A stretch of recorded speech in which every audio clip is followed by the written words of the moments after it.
আসসালামু আলাইকুম এভরিওয়ান, সবাই কেমন আছেন?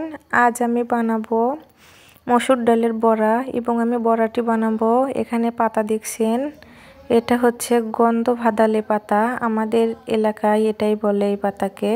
এটা গ্রামে বেশি পাওয়া যায়। এই পাতাটি পান পাতার মতো দেখতে। তা আমি এখানে মসুরির ডাল বেটে নিয়েছি, দিয়ে দিলাম পেঁয়াজ কুচি, কাঁচামরিচ কুচি, আদা রসুন জিরা পেস্ট, শুকনো মরিচের গুঁড়া দিলাম সামান্য পরিমাণ, হলুদ গুঁড়া।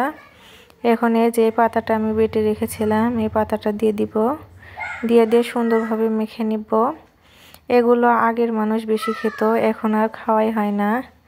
তো আমার এক চাচি গাছ থেকে পাতা তুলে নিয়ে আমার ব্লেন্ডারে ব্লেন্ড করতে এসেছিল। তো আমি বললাম আমাকে একটু দেন, আমি বড়াটা ভাজবো। পরে আমাকে পাতা তুলে নিয়ে এসে দিল, সেগুলো আমি বেটে বড়াটা ভাজবো। চুলায় তেল গরম করে আমি দিয়ে দিচ্ছি বড়াগুলো। যাদের মুখে রুচি কম, এই পাতার বড়া খেলে নাকি মুখে রুচি আসে। তো আমি বড়াগুলোকে সুন্দরভাবে এখন ভেজে নিব। এগুলো গ্রামে বেশি পাওয়া যায়। যাদের হাতের নাগালে এই পাতা পাওয়া যায় তারা অবশ্যই একবার বানিয়ে খাবেন, আশা করি ভালো লাগবে।